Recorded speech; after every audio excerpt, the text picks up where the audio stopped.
आसन्तु एक अद्भुत गुप्त कहानी द्रौपदी पांच जन पति हेबार रहस्य उपरे आलोकपात करिबा। महाभारत एक विश्व प्रसिद्ध एपिक जोंथिरे अनेक रहस्य और दिव्य घटना मान लुकायित अछि।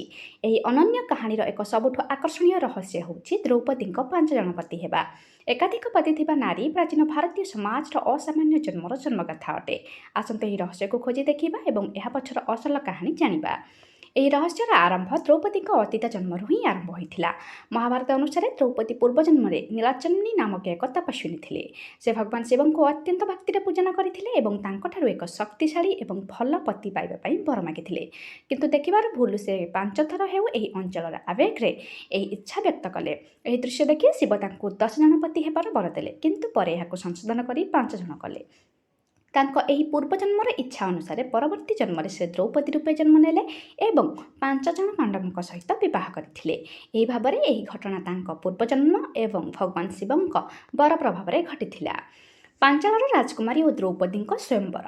ଦ୍ରୌପଦୀ ପାଞ୍ଚଳର ରାଜା ଧ୍ରୁପଦଙ୍କ କନ୍ୟା ଥିଲେ। ତାଙ୍କ ଭାଇ ଦୃଷ୍ଟଦ୍ୟୁମ୍ନ ଏହି ସ୍ୱୟଂବର ରଚନା କରିଥିଲେ, ଯେଉଁଥିରେ ଦ୍ରୌପଦୀଙ୍କ ପତି ନିର୍ଦ୍ଧାରିତ ହେବେ।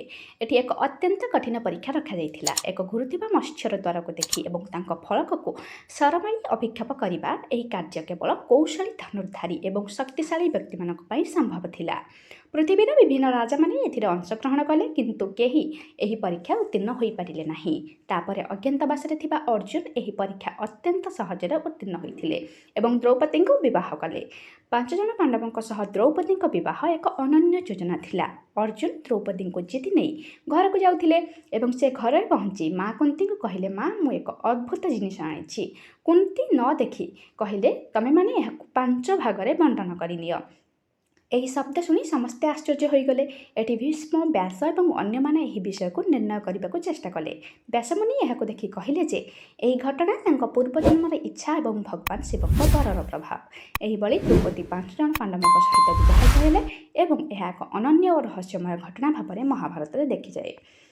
ଏହି ରହସ୍ୟ ଏବଂ ଅନନ୍ୟ ଘଟଣା ଆମକୁ ପୂର୍ବଜନ୍ମ, ଦେବାନୁଗ୍ରହ ଓ କର୍ମର ଅଧିକ ଜ୍ଞାନ ଦେଇଥାଏ।